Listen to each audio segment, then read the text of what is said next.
आज हम सीखेंगे कि शेयर क्या होता है, शेयर मार्केट क्या होता है और कैसे वर्क करता है। तो चलिए दोस्तों शुरू करते हैं। किसी भी कंपनी को अपना बिजनेस एक्सपांड करने के लिए कैपिटल की रिक्वायरमेंट होती है, यानी कि पैसों की ज़रूरत होती है। पैसे रेज करने के दो रास्ते होते हैं, एक डेट फाइनेंसिंग और इक्विटी फाइनेंसिंग। डेट फाइनेंसिंग में कंपनी बैंक्स से लोन लेती है, जिसमें कंपनी को इंटरेस्ट के साथ बैंक्स को पैसा लौटाना होता है। और इक्विटी फाइनेंसिंग में कंपनी पब्लिक से पैसा उठाती है और उसके बदले पब्लिक को शेयर्स देती है, यानी कि कंपनी में हिस्सेदारी देती है। स्टॉक मार्केट्स इन्वेस्टर्स के लिए एक ऐसी जगह है जहां पर वो शेयर्स खरीद सकते हैं और कंपनी का हिस्सेदार बन सकते हैं। स्टॉक मार्केट कंपनीज के लिए एक ऐसी जगह है जहां पर कंपनीज एक्सपांशन के लिए पब्लिक से पैसा उठा सकती है और पब्लिक को कंपनी का हिस्सेदार बनाती है।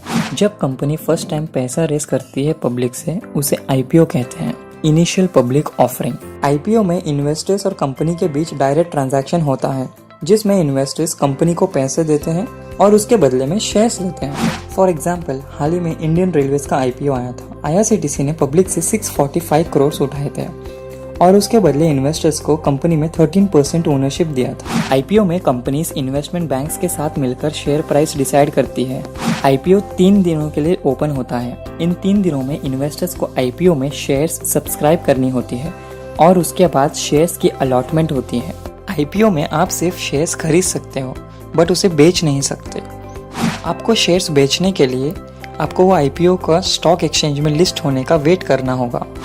आईपीओ में अलॉटमेंट होने के कुछ ही दिन बाद वो स्टॉक एक्सचेंज में लिस्ट हो जाती है। जिस दिन वो स्टॉक एक्सचेंज में लिस्ट होती है, आप वो शेयर्स बेच सकते हो और जिन इन्वेस्टर्स को शेयर्स खरीदना है वो आपसे वो शेयर्स खरीदेंगे और कंपनी का भागीदार बन जाएंगे। इस तरह कंपनी ने आईपीओ में इश्यू किया हुआ शेयर्स स्टॉक एक्सचेंज में पब्लिक के बीच एक्सचेंज होता रहता है। स्टॉक मार्केट में 2 बड़े एक्सचेंजेस हैं, पहला है बीएसई और दूसरा है एनएसई।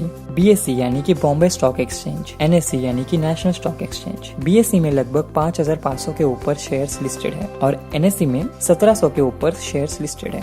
इतने शेयर्स को ट्रैक करना मुश्किल है करके एक्सचेंजेस में इंडाइसेस बनाए गए। बॉम्बे स्टॉक एक्सचेंज के इंडेक्स को कहा जाता है सेंसेक्स, जिसमें इंडिया की टॉप 30 कंपनीज शामिल है, और एनएसई के इंडेक्स को कहा जाता है निफ्टी 50। इसमें इंडिया की टॉप 50 कंपनीज शामिल होती हैं। स्टॉक एक्सचेंज शेयर्स खरीदने वाले को या शेयर्स बेचने वाले को मिलाता है और ये सारा सिस्टम ऑनलाइन होता है। आप कहीं भी बैठ के ऑनलाइन में बाय या सेल कर सकते हैं।